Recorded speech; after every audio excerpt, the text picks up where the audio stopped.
젊은 부자님들 안녕하세요. 모든 재테크를 거미줄처럼 연결하고 있는 재테크 슈퍼거미 법학자 훈이입니다. 오늘도 중요한 재테크 정보만 쉽게 설명해 드리겠습니다. 오늘은 2021년 12월 6일 월요일 밤 11시 44분 시작하겠습니다. 제가 12시 전에 방송을 하나 올려야 돼서 지금은 이제 12월 주가 전망, 전체적인 흐름에 대해서 간단하게 좀 살펴보도록 하고요.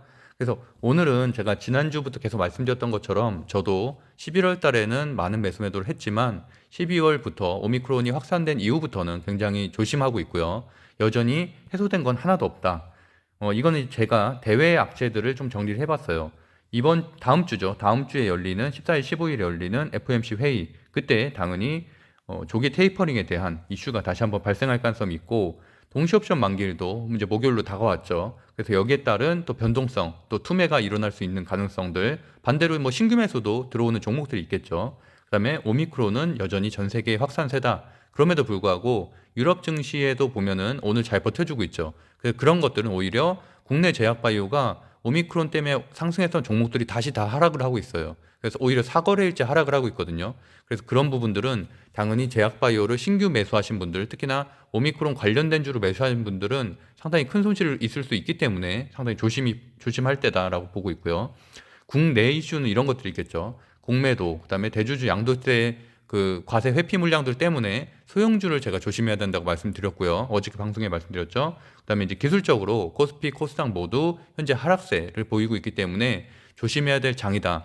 기본적으로 1월 달에는 상승장으로 좀 가는 게 많죠. 아무래도 좀 이런 기대감이라든지 이런 것들 때문에 그러다 보니까 물론 12월을 산타랠리라고 표현하신 분들도 있지만 아직까지는 거기에 대한 뭐 20일 지지선이라든지 이런 것들이 확실하지 않기 때문에 조금 매매는 조심히 해야 된다라고 보고 있습니다. 물론 뭐 단타를 굉장히 능하게 하시는 분들이야 이런 장에서도 충분히 수익을 낼 수 있는 부분들이 있지만 그렇지 못한 분들도 많기 때문에 말씀드리는 것들이고요. 그다음에 오미크론, 그다음에 확진자도 현재 어쨌든 주말 확진자 5천 명이 넘었죠. 최대치를 기록하고 있기 때문에 여전히 불안정성은 여전하다. 제가 이건 그 폰트 중에서 좀 크리스마스 기분 나는 것들을 한번 따와 봤는데, 연말에는 가족과 함께 뭐 즐거운 크리스마스 이런 얘기가 있죠. 그런 것처럼 안전하고 배당도 주는 실적주 중대형주, 이게 12월 달에 강세 섹터로 올라갈 가능성이 높다라고 저는 생각을 하고 있습니다. 그렇기 때문에 어저께 방송에서도 제가 실적주였던 효성 삼형제, 뭐 효성 TNC, 효성 첨단소재, 효성그룹, 효성화학 이런 데를 설명드렸었고, 그런 것들이 3거래일째 상승했음에도 불구하고 오늘도 상승하는 모습을 보여줬죠. 오늘도 2, 3% 상승을 했습니다. 오늘의 픽 결과를 간단하게 보면은 어저께 제가 이제 비메모리 반도체 관련된 주들이 상승세로 이어질 것이다. 왜냐하면 기본적으로 이것들은 다 실적 기반이죠. 실적 기반에다가 조정도 충분히 겪었고요. 그다음에 오늘 같은 경우도 삼성전자와 하이닉스가 지수를 잘 버텨줬죠. 삼성전자와 하이닉스가 무너지지 않는 이상은 이런 반도체 소부장들도 상승할 수밖에 없는데, 특히나 최근에 이제 많이 오른 PCB, 대덕전자라든지 심텍이라든지 아비코전자 이런 것들 말고, 그런 것도 물론 아비코전자 같은 것도 오늘 리포트가 나오면서 좋게 상승을 했지만 그런 것들보다는 그런 것들이 상승할 때 조정을 받았었던 이쪽 비메모리 반도체 쪽이 더 큰 상승을 할 것이다. 그래서 뭐 LX 세미콘 같은 경우도 오늘 22% 상승을 했는데, 원래 실리콘 웍스로 사명 변경이 전에가 이제 실리콘 웍스잖아요. 실리콘 웍스 때는 제가 많이 다뤘던 종목이에요. 그러다 저도 이제 LX로 이름이 바뀌면서 좀 별로여가지고 잘 안 다뤘었는데, 오늘 오랜만에 신고가를 달성을 했고 22% 급등을 했습니다. 워낙 또 실적이 좋은 주였고요. 그다음에 뭐 PSK, 제가 가장 여기서 선호했던 종목이죠. PSK, 유니셈 이런 종목들이었는데, 역시나 역배열보다는 정배열이 좋다는 것은 확실히 이번 오늘 장에서도 드러났습니다. 솔브레인이나 원익 IPS나 이런 것들은 아무래도 고점 대비해서 40% 정도 빠져있는 역배열 차트죠. 역배열 차트였는데 그나마 추세가 좀씩 전환이 되고 있는 상태였고, PSK나 DBI텍이나 유니셈, 제주반도체 이런 것들은 하나 마이크론까지 정배열 차트죠. 정배열 차트로 상당히 강한 흐름을 보이면서 오히려 이제 조금은 이격이 걱정되는 상황이었는데, 역시나 PSK는 오늘도 강한 모습을 보여서 지금 PSK가 거의 한 2주 정도 조정을 받았거든요. 그래서 한 20% 정도 빠졌었는데 다 회복을 하고 오늘 신고가를 돌파했습니다. 거기다 일단 유니셈도 오늘 좋은 모습 보였고, 제주반도체 같은 경우는 물론 뭐 소형주기 때문에 변동성이 커서 매수 매도를 잘하는 부분만 해야겠지만 오늘 어쨌든 신고가를 달성을 했고요. 그다음에 나머지 곳들도 괜찮은 흐름을 보이고 있다.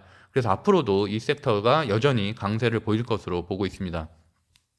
거기다 말씀드렸던 대로 이제 효성그룹, 효성 TNC 뭐 이런 곳들 말씀드렸는데, 아무래도 오늘도 한 효성 TNC도 3%까지 상승을 했었고요. 물론 그 기관들이 오후장으로 가면서 좀 매도를 함에 따라서 좀 빠지긴 했지만 그래도 지금 뭐냐면 3거래일 이후에도 이렇게 된 거거든요. 3거래일 동안 거의 효성 TNC는 20% 상승을 했어요. 근데도 오늘 상승을 한 거거든요.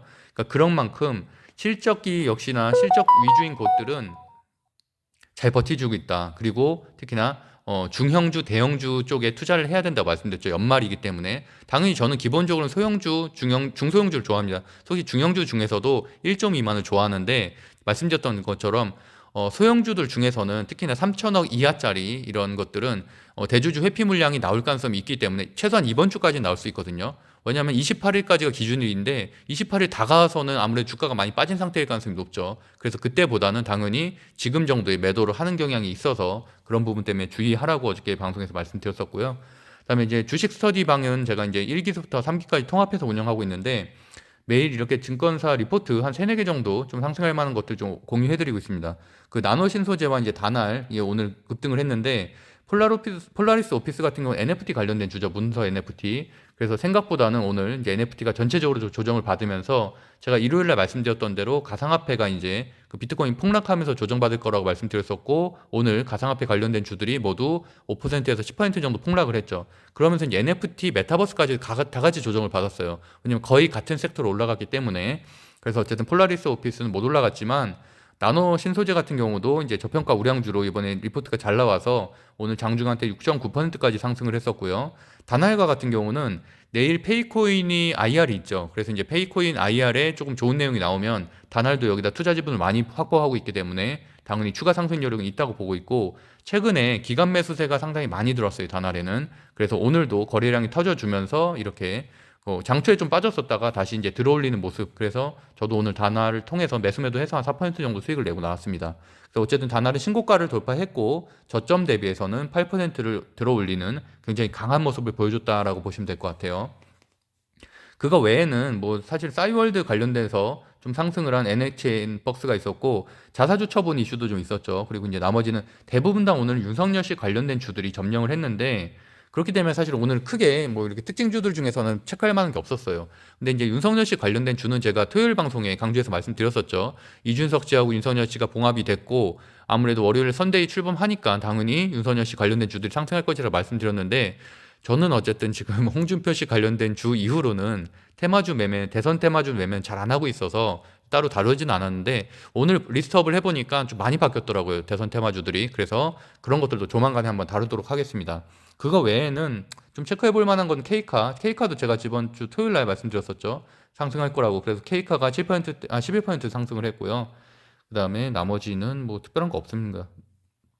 액션스퀘어, 애니플러스가 윤석열 씨 관련된 주로 엮였더라고요. 그래서 NFT로도 애니플러스 좋게 이렇게 말씀드렸었는데 윤석열 씨 관련된 주로 엮이면서 또 9%대 상승을 했고 커리안 서킷터도 제가 이제 저번에 이제 증설 이슈 말씀드리면서 PCB 좋게 본다고 말씀드렸죠. 그래서 오늘도 이렇게 9%대 상승을 했습니다.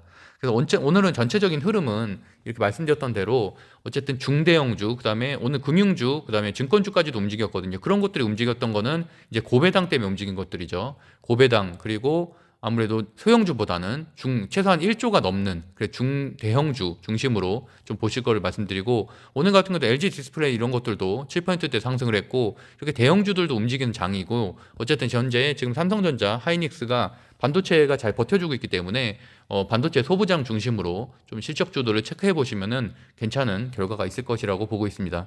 젊은 부주들 주식 토론방 제가 고정 댓글에 남겨드리고요. 제가 새벽 한 1시 정도 지금 거의 다 이제 방송 준비를 마쳐서 한 12시 반 정도에 지금 그 다음날 방송을 올리도록 하겠습니다. 네, 구독과 좋아요는 사랑입니다. 오늘도 행복한 하루 보내시고요. 12시 반 방송에서 찾아뵙도록 하겠습니다. 감사합니다.